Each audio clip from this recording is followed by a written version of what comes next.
Bismillahirrahmanirrahim. Alhamdulillah. Rahmanirrahim. Maliki yaumiddin. Iyyaka na'budu wa iyyaka nasta'in. Ihdinas siratal mustaqim. Siratal ladzina an'amta 'alaihim ghairil maghdubi 'alaihim waladdallin.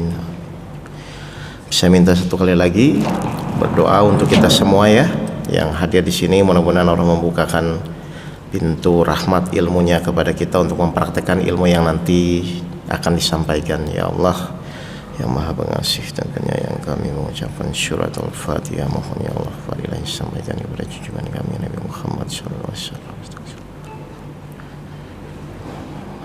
dan khususan kepada kami semua. Ya Allah, lapangkanlah hati kami ya Allah, mudahkanlah kami menerima ilmu yang nanti disampaikan, dan berikanlah kami kebahagiaan di dunia maupun kebahagiaan di akhirat. Al-Fatihah.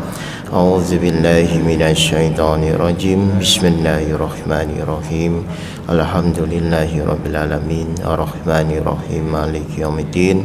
Iyyaka na'budu wa iyyaka nasta'in. Ihdinas siratal mustaqim. Siratal ladzina an'amta 'alaihim ghairil maghdubi 'alaihim waladdallin. Ya alhamdulillahirabbil alamin. Wassalatu wassalamu asrafil anbiya'i wal mursalin Sayyidina Maulana Muhammadin wa ala alihi wa sahbihi ajmain, amma ba'du. Baik, Bapak Ibu yang dirahmati Allah, mungkin saya kesini udah berapa lama ya? Sudah lama sekali, jadi saya merefresh sebentar. Yang mau bantu baca ayat siapa? Bapak? Yang nanti akan bantu baca ayat Bapak? Siapa? Oh udah. Ya udah di situ aja nggak apa-apa. Yang penting baca artinya saja ya nanti ya.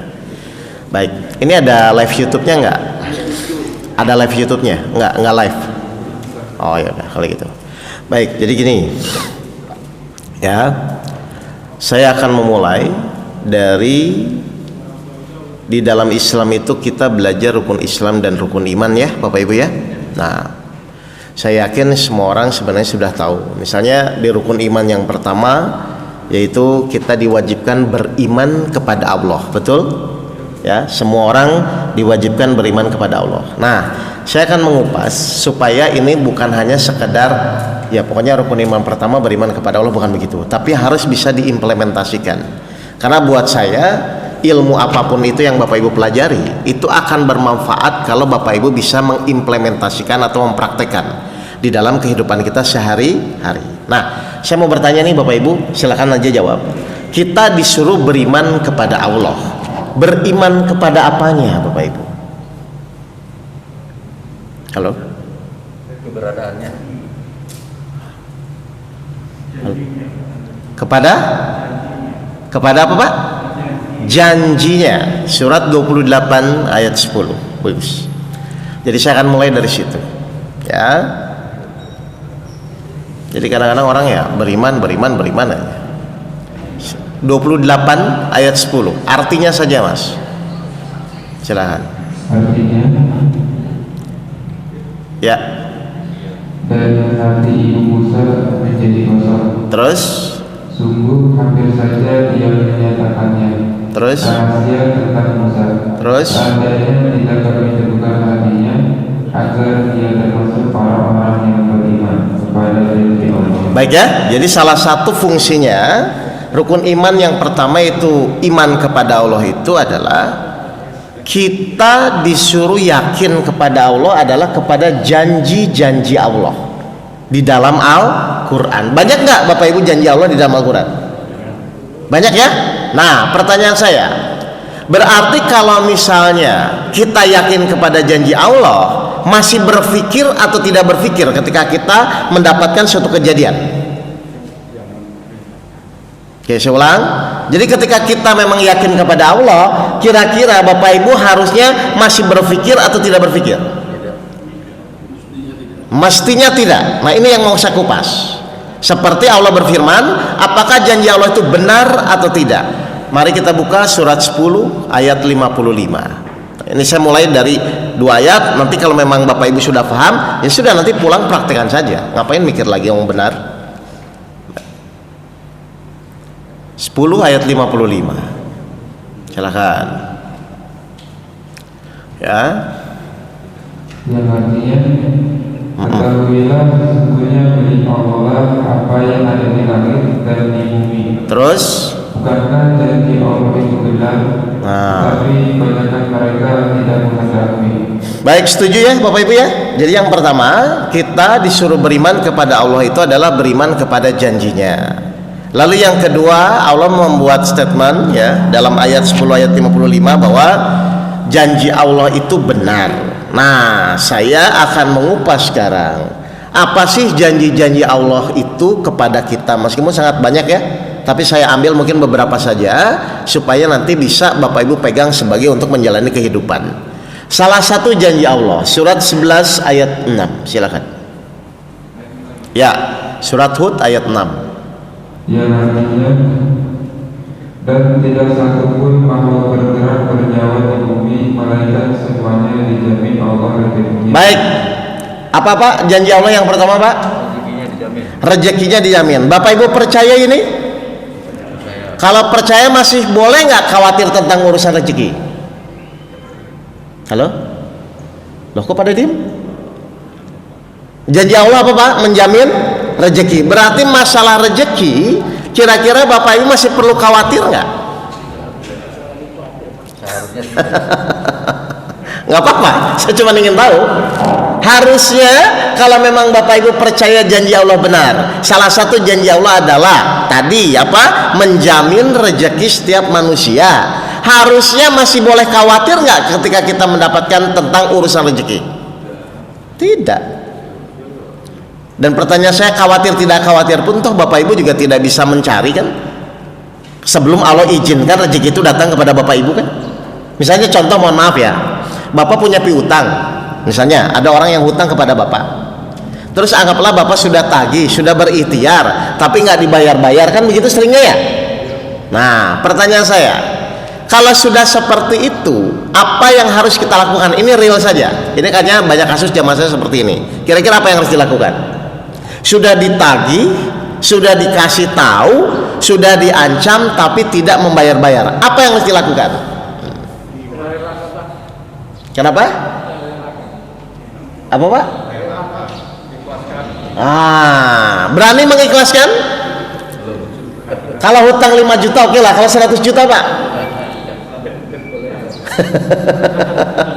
Loh nggak apa-apa, masih ini apa pelajaran tauhid ya, keyakinan ya. Secara umum kita sudah tagih bertahun-tahun, misalnya ya, hutangnya kalau 5 juta udah ikhlaskan. Ini 100 juta Pak, kira-kira diikhlaskan nggak? doain aja. Iya, pertanyaan saya tuh sikap Bapak bagaimana nih?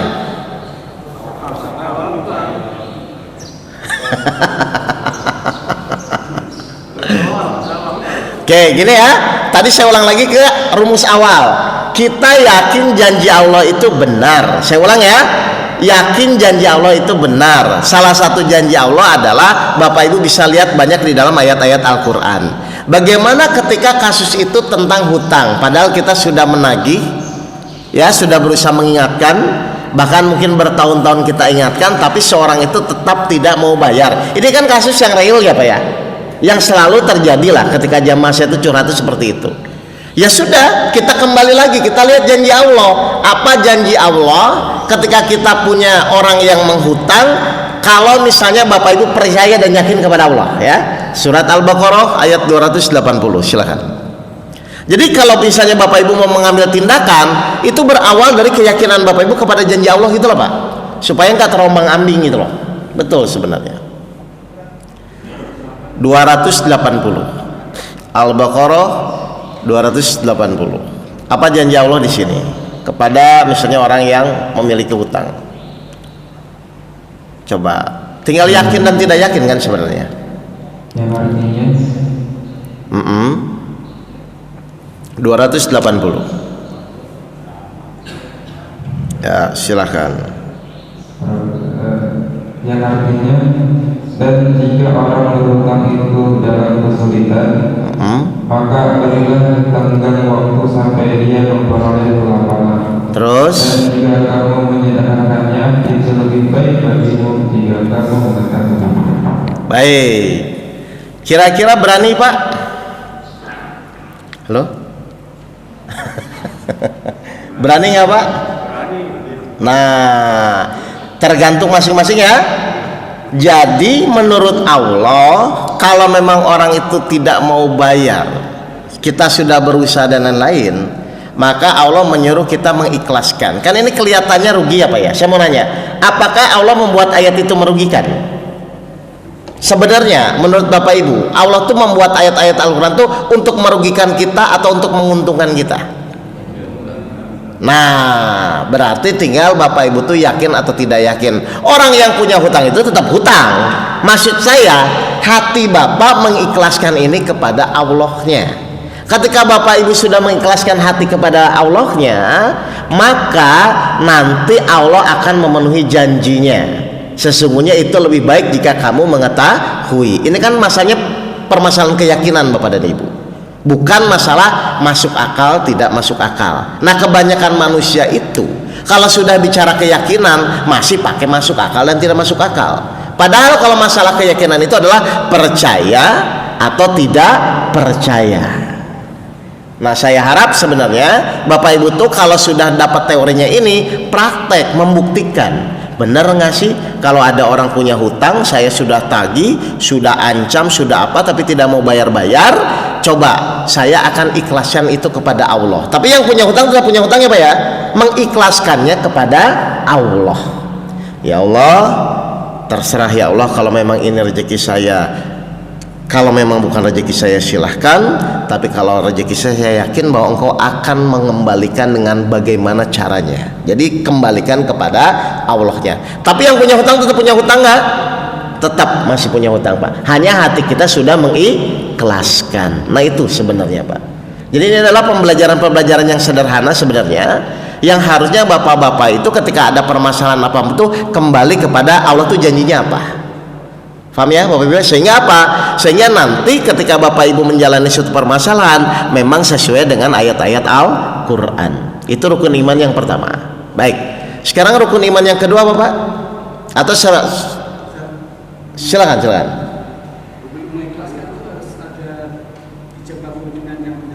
Bukan, yang punya hutang tetap hutang Pak. Ini maksudnya mengikhlaskan hati kita kepada Allahnya. Kenapa?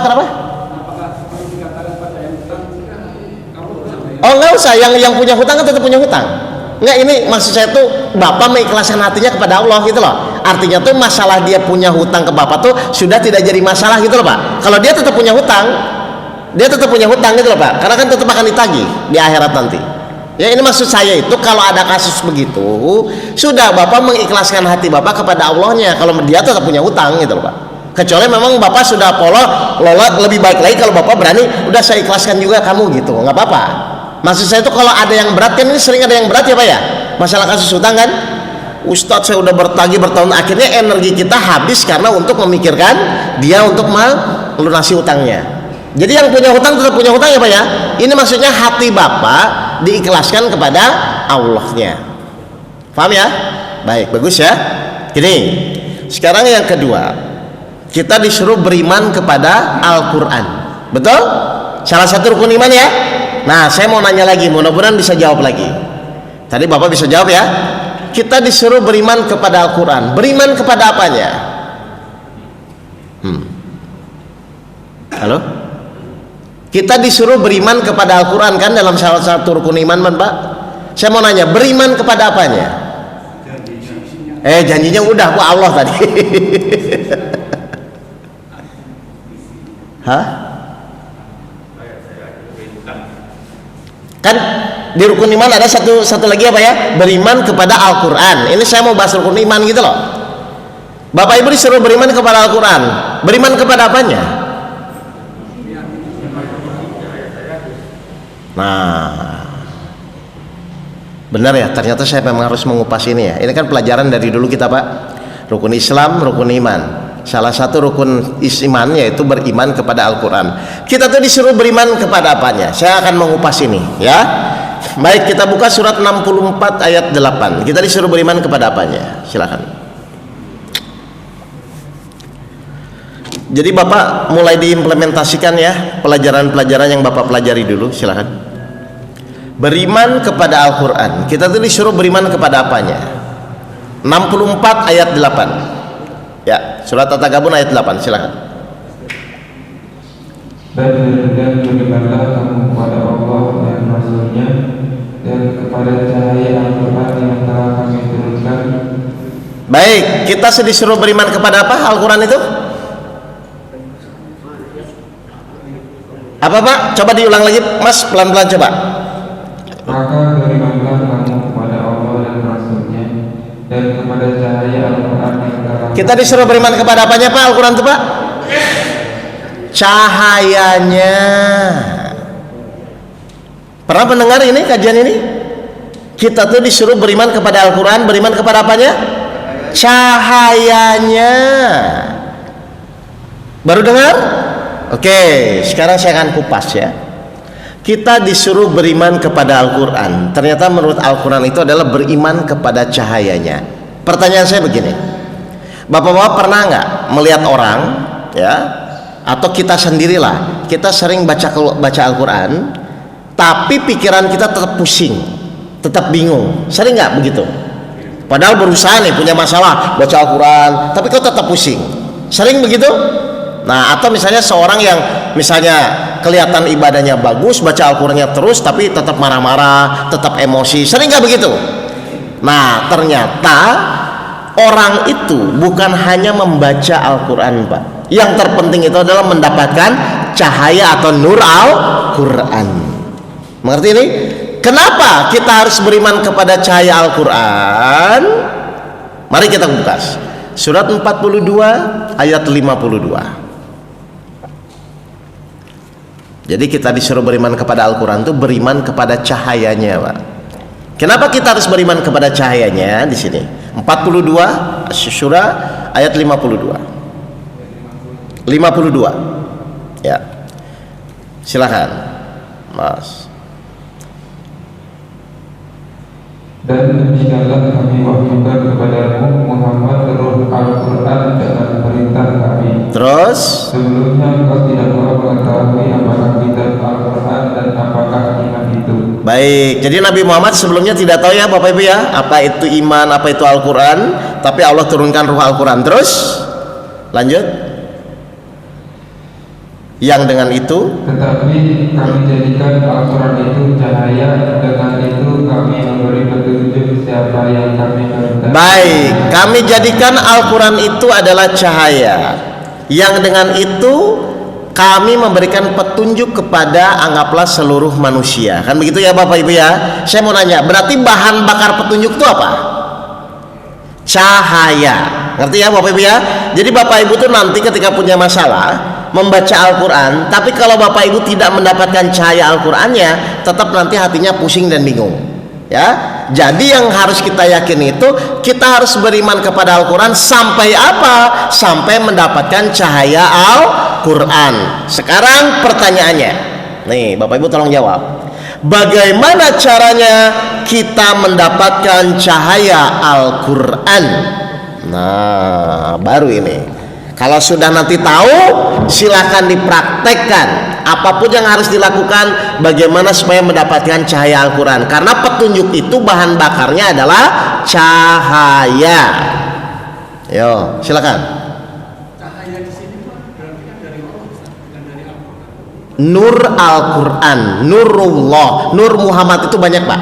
Yang saya bahas ini adalah cahaya Al-Quran, Nur Al-Quran. Sekarang pertanyaan saya, bagaimana caranya mendapatkan cahaya Al-Quran? Nah, kan Bapak harusnya penting ini Pak. Kenapa? Karena banyak orang hafal Quran, tapi tetap hidupnya pusing. Banyak orang hafal Quran, tapi di dalam keyakinan kepada Allah kok kayaknya nggak yakin gitu loh Pak. Padahal dia hafal Quran. Nah, ini saya mau kupas karena banyak kasus seperti ini. Mereka banyak yang nanya, Ustadz kenapa ya? Mohon maaf ya, dia kok hafiz tapi kok masih bingung terhadap hidupnya gitu loh Pak. Atau saya tuh sering baca Al-Quran, tapi ketika punya masalah kok saya kok begini, kok seperti Al-Quran tuh tidak membimbing saya. Nah, makanya saya sekarang mau kupas bagaimana caranya Bapak Ibu bisa mendapatkan cahaya Al-Quran. Nanti kalau sudah tahu caranya, lakukan, kita lihat. Nah, ya. Sudah mulai. Baik, mari kita buka Bagaimana mendapatkan cahaya Al-Quran? 57 ayat 19. Silakan.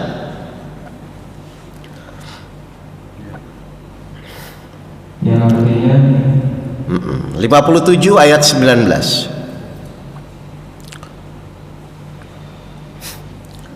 dan orang-orang yang beriman kepada Allah dan Rasul-Nya, mereka itu orang-orang yang tulus hati pecinta kebenaran.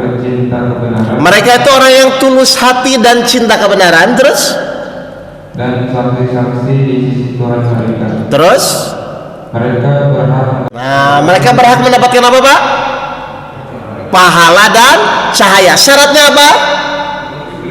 Tulus, ikhlas. Tulus itu apa tulus itu? Nah, nggak ada niat apapun, nggak ada modus. Jadi bapak kalau membantu orang tulus saja karena Allah. Bapak bersikap tulus saja karena Allah. Maka ketika bapak ibu tulus dan ikhlas kepada Allah, mulailah Allah memberikan cahayanya kepada kita. Pertanyaan saya sekarang, kalau bapak semakin banyak cahaya Al-Qurannya, kira-kira mudah nggak mendapatkan petunjuk Al-Quran? Mudah. Tapi syaratnya harus apa? Tulus. Menurut bapak tulus itu sulit atau mudah?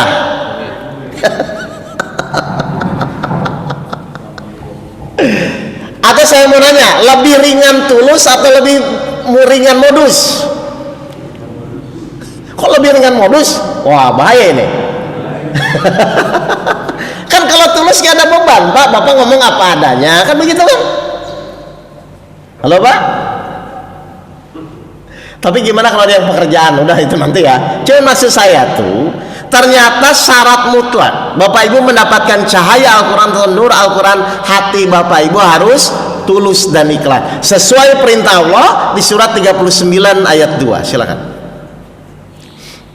Jadi Bapak Ibu harus meluruskan, oh berarti semakin tulus semakin ikhlas itu ternyata memang itu perintah Allah supaya kita semakin yakin. Silakan 39 ayat 2. Sesungguhnya kita menurunkan kitab Al-Quran kepada Muhammad Terus dengan membawa kebenaran, maka sembahlah Allah dengan tulus ikhlas beragama kepadanya. Diperintah Allah nggak Pak ini Pak? Nah jadi ketika Bapak Ibu diperintah Allah, ayo secepatnya Bapak Ibu memperbaiki hati Bapak Ibu, memperbaiki niat Bapak Ibu. Ternyata tulus ikhlas itu mutlak, syarat mutlak Bapak Ibu menjalani kehidupan. Jadi tolong ya Bapak Ibu ya, Bapak Ibu harus benar-benar mulai merubah sikap. Oh iya ya, berarti saya tuh memang apapun yang dilakukan, dan itu juga salah satu perintah Allah, kita dalam melakukan hal apapun harus tulus dan ikhlas. Ketika tulus dan ikhlas Bapak dapatnya dua, yaitu pahala dan cahaya. Pahala untuk nanti kita dihisab nanti, cahaya nanti membantu kita saat kita menjalani kehidupan di dalam dijalankan jalan yang lurus. Nah, sekarang pertanyaannya mudah. Untuk tulus itu sebenarnya mudah. Bagaimana caranya? Ya sesuai perintah Allah. Di mana surat perintah Allah? Yang sering Bapak Ibu dengar ayatnya? 51 ayat 56. Kan itu perintah, Pak. Jadi tulus ikhlas 51 ayat 56 ya Mas. Apa kata Allah? Ini perintah dan Bapak Ibu juga pasti sering dengar ini. Mudah-mudahan kita bisa terjemahkan. Silakan. Aku tidak menciptakan jin dan manusia melainkan agar mereka beribadah kepadaku. Sering dengar ayat ini surat Az-Zariyat, dan aku tidak ciptakan jin dan manusia melainkan mereka untuk beribadah kepada Allah. Baik, saya mau bertanya sekarang, ibadah itu apa? Halo? Ibadah itu apa Pak? Ini ngantuk ini? Iya, ibadah itu mengabdi. Maksudnya itu mengabdi, ibadah itu apa? Ibadah. Nah, melakukan segala sesuatu hanya menjalankan perintah Allah. Tujuannya apa? Tujuannya apa menjalankan perintah Allah? Wah, ini kelamaan sih ya, saya nggak kesini ya. Halo, Loh, saya ulang. Ibadah itu benar Pak, melakukan segala sesuatu hanya karena Allah, betul ya? Tujuannya apa Bapak Ibu?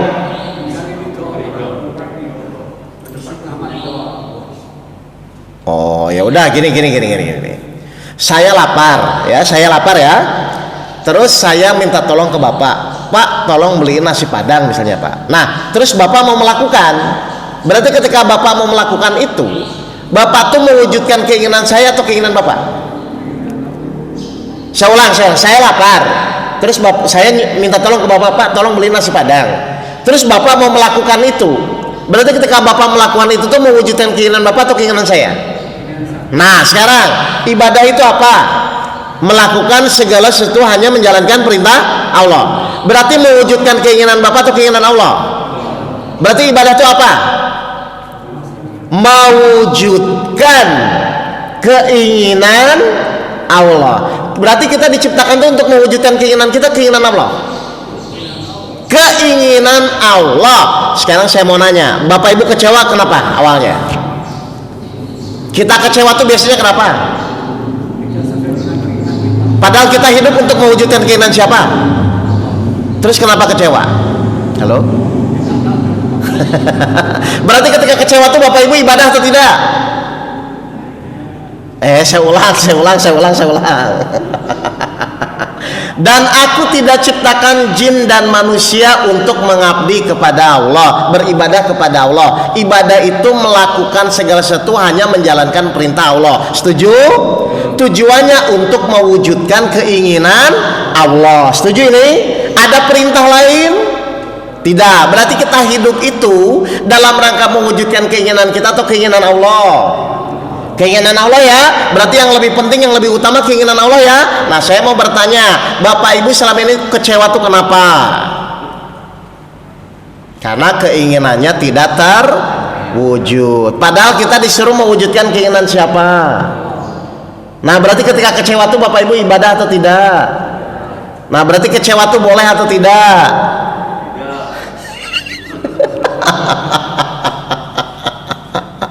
Wah, ternyata selama ini bapak-bapak, ibu-ibu hanya sebatas konsep saja. Yang harus dikupas itu ibadah itu iya ya, kok mewujudkan keinginan Allah. Berarti harusnya pertanyaannya, kalau kita kecewa itu pasti bukan mewujudkan keinginan Allah.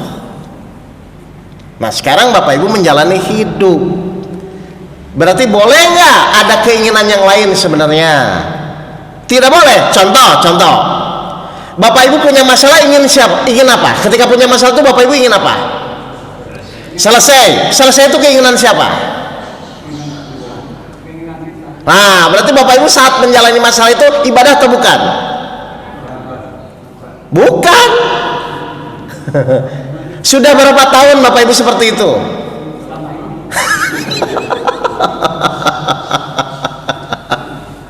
Makanya Bapak itu harus paham, ketika perintah Allah ibadah itu apa ya? Oh, melakukan segala sesuatu karena Allah. Oh, tujuannya apa? Mewujudkan keinginan Allah. Jadi kita diciptakan itu Bapak Ibu sekalian, hanya mewujudkan keinginan Allah. Salah satu perintah Allah adalah menjalani keujian hidup. Berarti pas Bapak Ibu diuji tuh pertanyaannya bukan saya ingin selesai, pertanyaannya tuh Allah inginnya apa.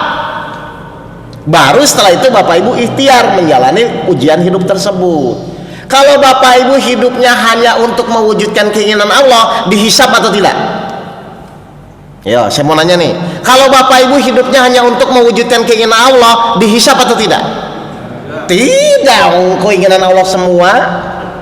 Nah, saya mau nanya, selama ini itu Bapak Ibu tuh mewujudkan keinginan Allah atau keinginannya sendiri? Kenapa begitu? Ya, bagus, betul, bagus. Tapi kita bisa merasakan kecewa atau tidak, bisa nggak? Ketika Bapak kecewa, berarti Bapak tidak mewujudkan keinginan Allah.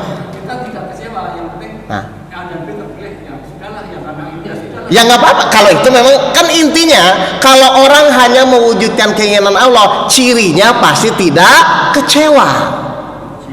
Kan kita dikasih rasa kan Pak ini Kak. Nah rasa ini sebenarnya sebagai alarm kita tuh mewujudkan keinginan Allah atau mewujudkan nafsu kita sendiri. Karena manusia itu diberikan pilihan Pak, betul nggak? Pilihannya tuh apa? Di jalan yang lurus atau di jalan yang sesat, kan begitu kan? Jalan yang lurus itu yaitu keinginan Allah, jalan yang sesat keinginannya sendiri. Nah sekarang pertanyaannya, kita bisa merasakan nggak kita tuh di jalan yang lurus atau di jalan yang sesat? Bisa. Karena kalau Bapak Ibu di jalan yang lurus mewujudkan keinginan Allah, pasti hasilnya bahagia. Kalau Bapak Ibu mewujudkan keinginan nafsunya sendiri, pasti hasilnya pusing, bingung dan sedih. Nah saya mau bertanya, selama ini tuh Bapak Ibu tuh lebih banyak yang mana? Mewujudkan keinginan Allah atau keinginannya sendiri?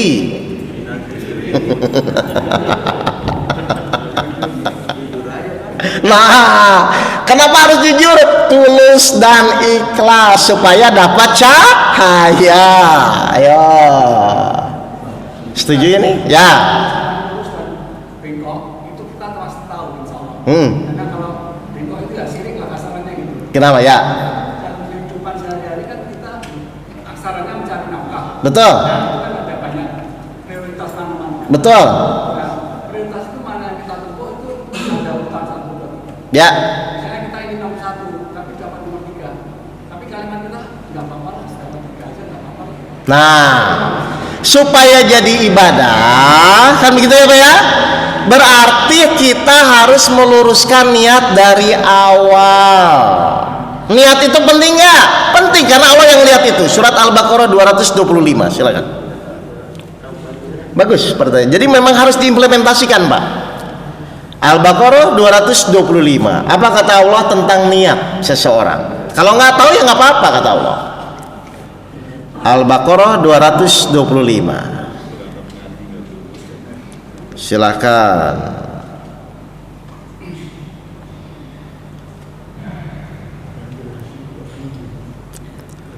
Yang artinya 225. Ya, tenang aja. Ya, Allah tidak menghukum kamu karena sukamu yang tidak kamu sengaja. Tetapi Dia menghukum kamu karena niat yang terkandung dalam hatimu. Nah, jadi diluruskan dulu Pak niatnya. Bapak itu kalau saya mau nanya, Bapak misalnya sakit nih, ini Pak pelajaran real ya. Bapak sakit, Bapak ke dokter tuh niatnya supaya apa? Emang bisa dokter menyembuhkan tanpa izin Allah? Nah, itu diluruskan dulu Pak. Saya ke dokter itu niatnya hanya menjalankan perintah Allah. Apa misalnya berlatih sabar, berlatih tawakal. Nah ketika Bapak meluruskan niat untuk menjadi sabar, nanti baru Allah menyembuhkan lewat syariatnya dokternya. Jadi hal-hal yang sebenarnya Bapak Ibu itu sebenarnya sudah paham dari dulu gitu loh. Nah saya cuma sekedar mengingatkan kembali. Ingat ya, bahwa yang namanya ibadah itu, ikhtiar itu dari awal sampai akhir diniatkan harus selalu karena Allah. Kenapa dari awal sampai akhir harus karena Allah? Karena ada yang ngincer Pak. Kalau Bapak niatnya bukan karena Allah sedikit saja, ada yang mengincar. Kita lihat surat 15 ayat 39. Jadi ini penting sekali Pak. Kalau enggak niat Bapak sedikit saja keliru sudah. 15 ayat 39. Yang artinya ia iblis berkata, Tuhanku, oleh karena engkau telah memutuskan bahwa aku sesat, aku pasti akan jadikan kejahatan terasa indah bagi mereka di bumi. Terus? Dan aku akan menyesatkan mereka semuanya. Menyesatkan mereka semua. Mereka itu siapa Pak? Nah, jadi sedikit saja niat Bapak tidak lurus karena Allah, kira-kira yang masuk siapa?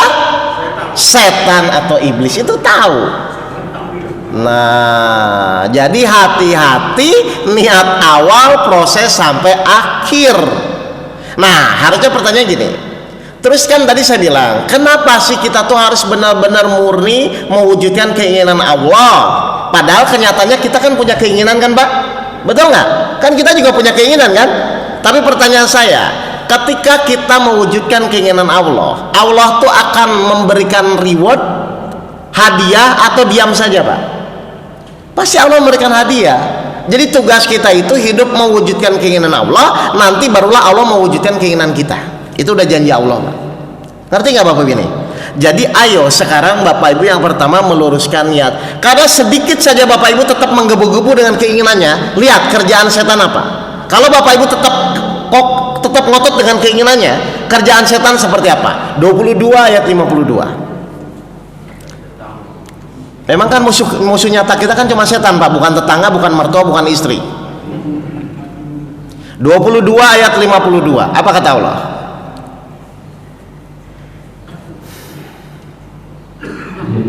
Artinya, dan orang-orang kafir itu senantiasa ragu mengenai hal itu. 22 ayat 52.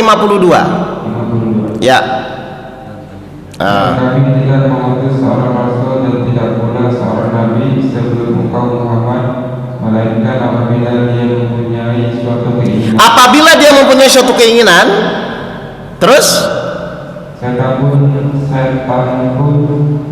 Setan pun memasukkan godaan-godaan ke dalam keinginannya itu. nah ini Pak, awal masalah itu Pak. Bapak ngotot dengan keinginan Bapak, secara tidak sadar setan pun masuk dari keinginannya. Bagaimana supaya lolos dari godaan setan? Luruskan niat, hanya mewujudkan keinginan Allah. Jadi saya mau nanya, berarti yang sebenarnya masalah itu yang berat itu karena masalahnya atau godaan setannya? Godaan setannya. Oh, masalah itu Allah janji sesuai kemampuan kok. Jadi kalau Bapak Ibu merasa pusing dengan masalahnya, itu tuh bukan masalahnya Pak, godaan setannya. Gara-gara niat Bapak Ibu secara tidak sadar salah. Jadi nggak ada masalah berat Pak, karena masalah itu sudah sesuai dengan kemampuan. Setiap orang mempunyai tingkatannya. Jadi masalah itu sebenarnya tidak berat. Yang berat itu godaan setannya. Kenapa setan menggoda? Pasti niatnya bukan mewujudkan keinginan Allah. Jelas Pak? Jadi kalau nanti ada teman Bapak yang pusing mumet, itu tuh bukan masalahnya Pak. Karena apa? Godaan setannya. Sudah berapa tahun digoda setan? Halo? Jelas Bapak ini? Jadi sebenarnya yang berat itu bukan masalahnya, tapi godaan setannya. Terus setan menggoda dari mana lagi nih? Selain dari keinginan. Surat 7 ayat 20. Kita lihat aja. Jadi saya bahas setan dulu Pak, biar Bapak Ibu paham dulu. Surat 7 ayat 20. Apa kata setan? Kata setan, setan menggoda dari mana lagi? Ayo Mas, coba. kemudian setan membisikkan pikiran jahat kepada mereka. Nah, setan menggoda dari mana? Pikiran. Makanya saya mau nanya nih, jujur ya, Bapak itu ketika diberikan masalah, itu tuh berpikir dulu atau menerima dulu? Saya ulang. Bapak itu ketika punya masalah biasanya berpikir dulu atau menerima dulu? Berpikir dulu. Kalau berpikir dulu setan masuk nggak Mas tadi? Masuk. Padahal saya mau nanya, berpikir tidak berpikir itu masalah sudah terjadi belum? Lah ngapain dipikirkan sesuatu yang sudah terjadi? Memikirkan solusi. Loh, ini makanya. Loh, kalau setan masuk jadi solusi atau jadi pusing? Itu Pak. Saya mau bertanya kedua, ketika kita baru punya masalah, memang kita tahu solusinya?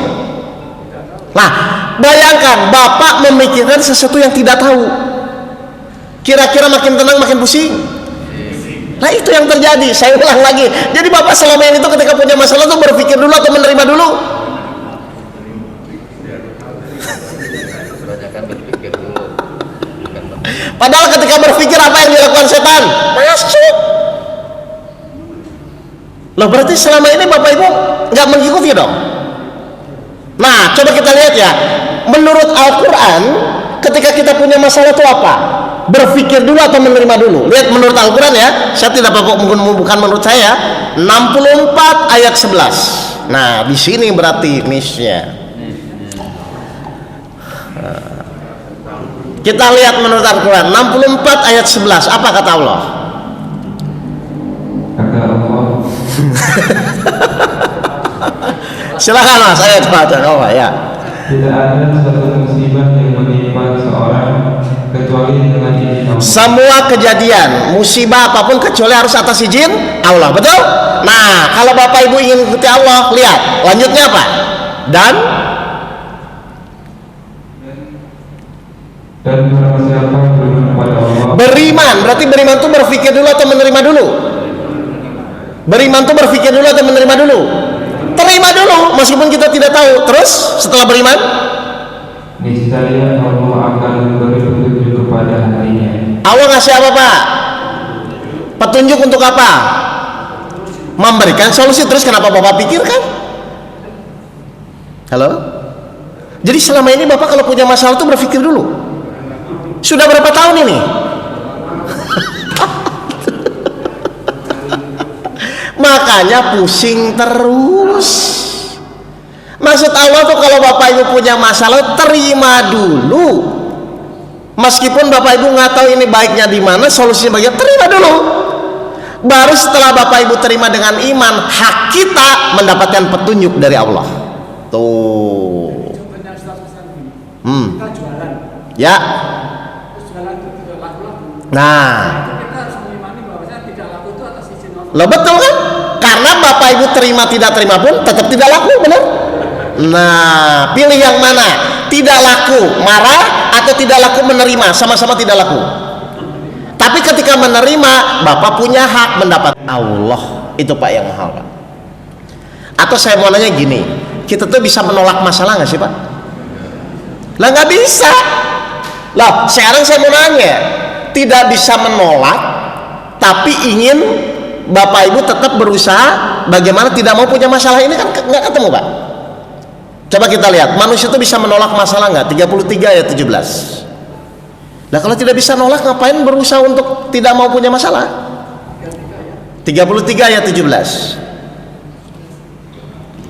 Katakanlah, siapakah yang dapat melindungi kamu dari ketentuan Allah jika dia menghendaki bencana atasmu atau menghendaki rahmat untuk dirimu? Mereka itu tidak akan mendapatkan perlindungan dan pertolongan dari selain Allah. Jadi jangan buang-buang waktu terhadap sesuatu yang kita tidak bisa tolak Pak. Berarti kita bisa nolak masalah nggak? Nah kalau tidak bisa nolak, kenapa nggak diterima? Jadi saya mau nanya, berarti manusia itu dikasih pilihan nggak untuk menolak masalah? Tidak. Cuman sekarang sikap Bapak terserah, pilihannya mau menerima dengan ikhlas atau dengan tidak ikhlas. Kalau ikhlas jadi pahala, kalau tidak ikhlas jadi dosa. Nah selama ini saya mau nanya, Bapak Ibu tuh kalau menerima kejadian itu ikhlas atau tidak ikhlas? Padahal ikhlas tidak ikhlas pun tidak bisa ditolak. Tapi Bapak tetap marah-marah terhadap sesuatu yang nggak bisa ditolak. Ini kan lucu Pak, betul? Nah Bapak Ibu tuh lucu atau wajar? Kalau wajar ya sudah terima saja dulu. Mikir itu sebenarnya menerima atau menolak, mikir itu menolak secara tidak sadar Pak, karena memang setan inginnya Bapak menolak agar tidak menjadi orang yang taat. Setelah menolak, Allah berhenti nggak ngasih petunjuk, maka saat itu Bapak terus dikuasai setan. Akhirnya masalah kecil pun jadi besar, masalah besar makin besar. Ustaz, ikhlas itu kan gimana ya, susah. Baik, ikhlas itu cirinya plong Pak. Misalnya Bapak difitnah orang, ya Bapak difitnah orang. Pertanyaan saya sekarang, ketika Bapak difitnah orang, yang Bapak lihat itu fitnahannya atau kejadian itu sudah atas izin Allah? Nah kalau seperti itu berarti yang Bapak lihat harusnya orang yang fitnahnya atau izin Allahnya. Kira-kira menurut Bapak izin Allah itu sempurna nggak? Kalau sempurna itu diterima atau marah-marah? Berarti bapak pasti fitnah orang, ngomongnya apa kalau diterima? Selesai. Lo emang harus latihan. Lo memang harus latihan. Lo kalau gampang ya bukan latihan, apa namanya? Memang yang namanya ikhlas itu perlu latihan. Kita lihat. Tapi kalau bapak benar-benar bisa menerima, oh ini habis nih. Lanjut sebentar ya. Oke, gini. Sebentar iklan dulu. Oh masih banyak. Sebentar.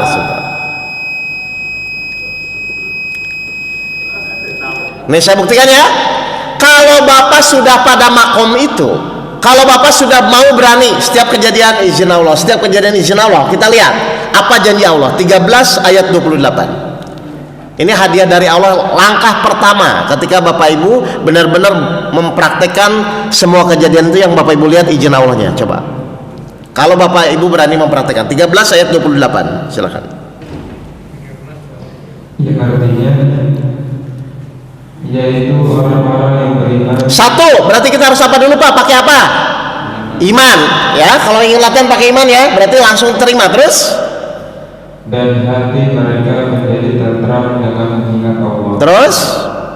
Ingatlah hanya dengan mengingat Allah hati menjadi tentram. Nah, jadi yang benar itu pas ada kejadian itu, bapak tuh ingat kejadiannya atau ingat izin Allahnya? Harusnya mana yang benar? Sudah latihan belum? Nah, latihan dulu Pak. Jadi nanti pas pulang sholat subuh, istri di rumah ngomel-ngomel, ngelihat istri yang ngomel-ngomel atau izin Allah, langsung ya Allah saya terima. Kenapa? Nah, kenapa Allah mengizinkan itu? Pertanyaan saya, kalau bapak ingin sabar, bapak tuh perlu istri marah-marah atau istrinya yang soleh?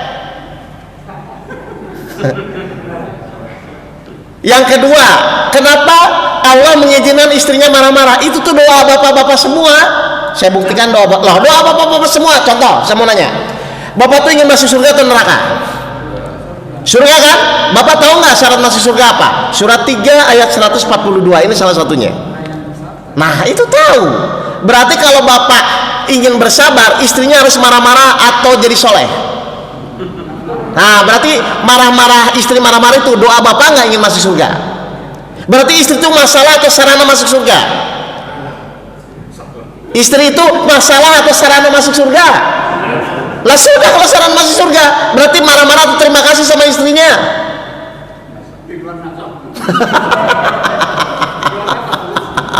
Coba surat 3 ayat 142. Lagi ini orang tuh aneh Pak, kadang-kadang nggak paham. Ini kenapa ya istri saya cerewet? Itu kan sarana masuk surga. Ya. 3 ayat 142. Surat Ali Imran ayat 142. Nah, kayaknya istri yang sabar nih daripada bapak-bapaknya. Coba apa kata Allah?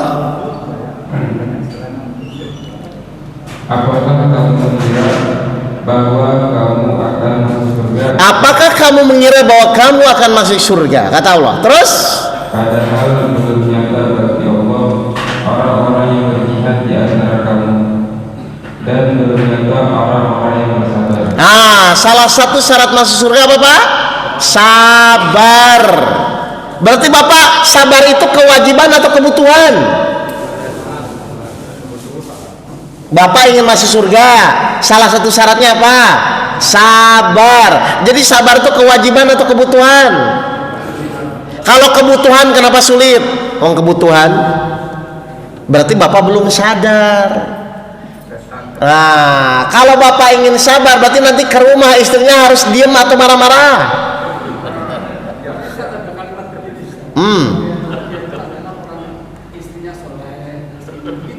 Ya nggak apa-apa, cuman Bapak latihan sabar sama siapa? Istri tetangga. Nih saya jelaskan Pak, mendingan kita pakai Al-Quran. Siapa orang yang paling bahagia? 13 ayat 29. Jangan pakai ini Pak, pakai Al-Quran saja. 13 ayat 29. Siapa orang yang bahagia?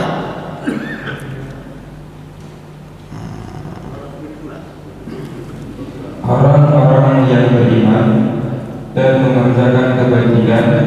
mereka mendapat kebahagiaan dan tempat-tempat yang baik. Siapa orang yang bahagia, Pak? Beriman. Ngerti, Pak? Jadi pas nanti istri Bapak marah-marah, Bapak tuh mikir atau langsung diterima? Pasti Bapak bahagia nanti. Selama ini Bapak ketika istrinya marah-marah mikir atau diterima? Pasti nggak bahagia. Akhirnya tidak ideal. Istri kita itu tidak ideal. Kita kan cari istri yang soleh. Loh, kalau sudah terjadi masa cari lagi? Gimana, Pak? Loh, kan sekarang udah terjadi, masa mau cari lagi? Maksudnya tuh merubah mindset ini supaya apa? Yang tadinya masalah dianggap sebagai sarana. Contoh gini. Ini Bapak jawabnya jujur ya, jawabnya jujur. Istri cerewet secara umum masalah nggak, Pak? Secara umum. Istri cerewet masalah atau bukan? Masalah kan? Pertanyaan kedua, kalau Bapak bisa menerima masalah atau bukan? Berarti masalah itu karena istri cerewet atau karena kita tidak bisa menerima? Ya salah sendiri, kenapa nggak bisa menerima? Salah pilih. Lo bukan salah pilih, salah kitanya nggak bisa menerima.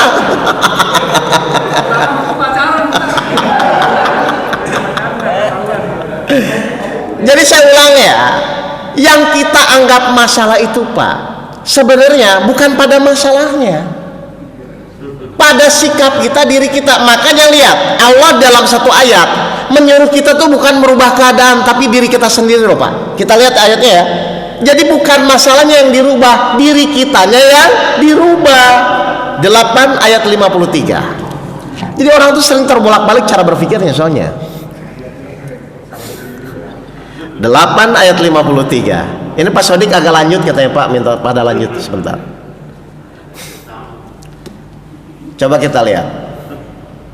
Yang demikian itu karena sesungguhnya Allah tidak akan mengubah satu nikmat yang telah diberikannya kepada suatu kaum. Allah tidak akan merubah nikmat atau suatu keadaan, tapi tetap yang merubah Allah ya. Lihat, tapi Allah nunggu siapa? Nunggu kaumnya itu merubah keadaan atau merubah dirinya? Terus Hingga kaum itu mengubah apa yang ada pada diri mereka sendiri. jadi merubah istrinya atau merubah diri kita supaya bisa menerima. Nah, selama ini Bapak Ibu itu biasanya ingin merubah istrinya atau merubah diri kita supaya menerima. Ah, salah. Kalau nggak dirubah pakai cerewet. Lo pasti.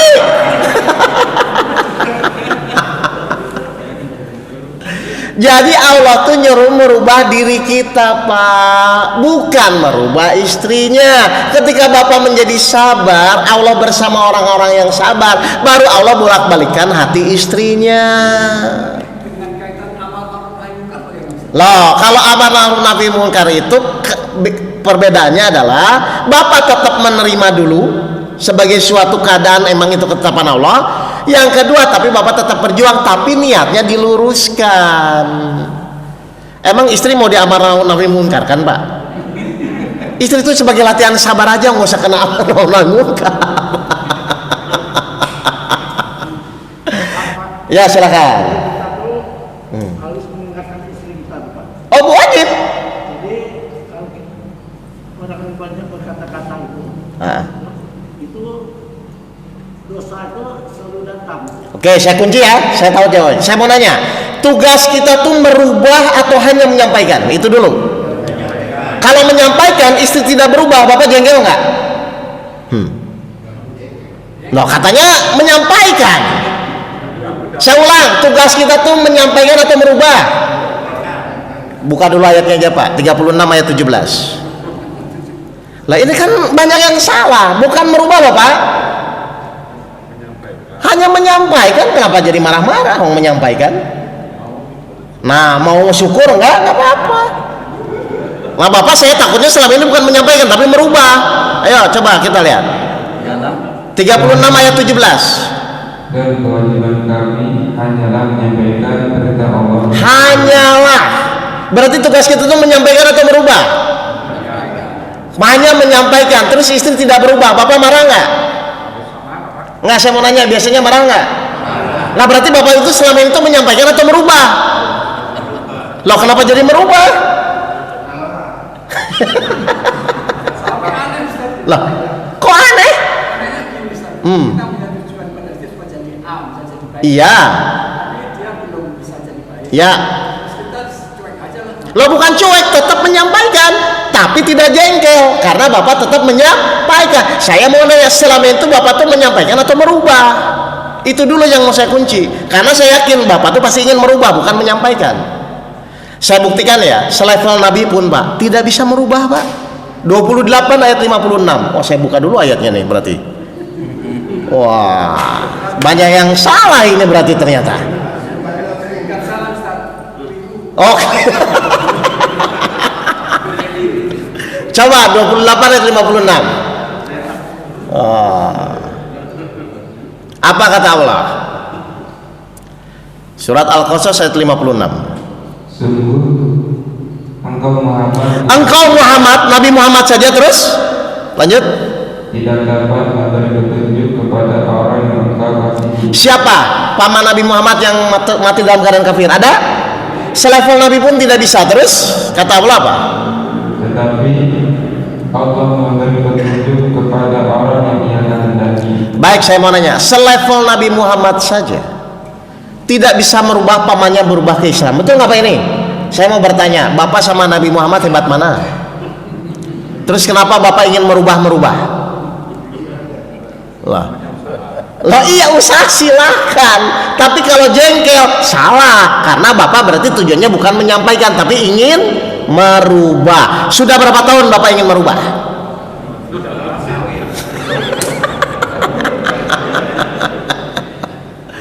Loh, makanya saya bilang kalau ada masalah itu didudukan dulu sama ayat per ayatnya Pak. Jangan-jangan kita melakukan segala sesuatu itu bukan murni dari Al-Quran, tapi karena hanya nafsu kita saja. Oh iya. Jadi saya nanya lagi, tugas kita tuh menyampaikan atau berubah? Menyampaikan.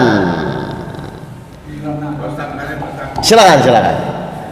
Tadi dikatakan bahwa kita beribadah itu kan tujuannya untuk memenuhi Mewujudkan keinginan Allah. keinginan Allah. Betul.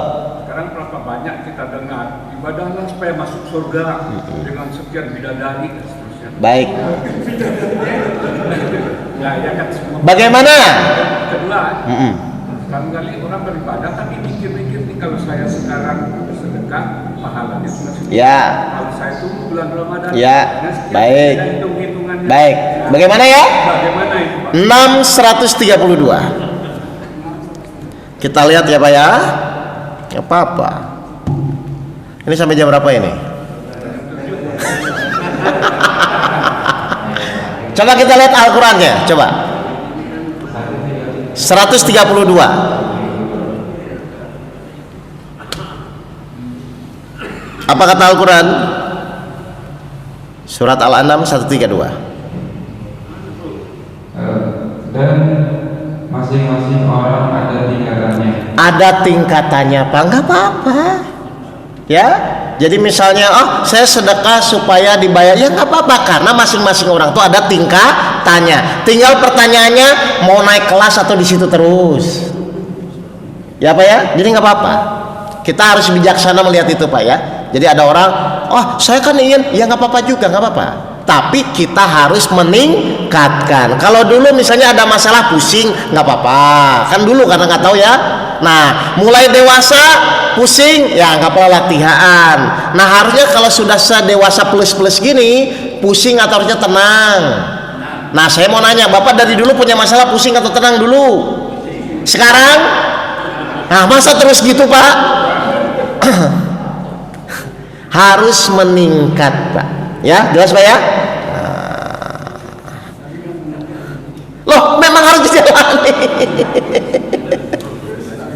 Pokoknya nggak usah berpikir, Bapak jalani saja, karena Allah sesuai praduga prasangka hambanya. Baik ya, waktunya sudah lebih ini. Terakhir Pak Ustaz. Oh silakan. Berkaitan dengan ikhlas tadi. Baik, dengan ikhlas. Bapak adalah mengenai hutang. Apa Pak? Hutang. Hutang ya. Kita ikhlas. Ya. Tapi ada pengadilan akhirat tadi. Betul. ada juga orang yang bilang hidupnya gue ikhlasin. Ya. Tidak, tidak. Ya. Kalimat yang betul. Apakah itu ada nilai-nilai Baik. mahal? Saya mau nanya, ikhlas tuh titik atau koma? Ya udah Pak, titik aja Pak. Saya ikhlas aja. Tapi nggak tutup lagi Pak. Lah iya, lo kan ikhlas titik, sudah terserah Allah. Ya, jadi ikhlas nggak ada komanya ya Pak ya. Titik. Titiknya bisa Baik, kita jelaskan. Lo kan kalau ikhlas sudah. Ini sampai di sini. Ah. Baiklah, tadi alhamdulillah kita berjalan dengan baik dan perlu interaksi.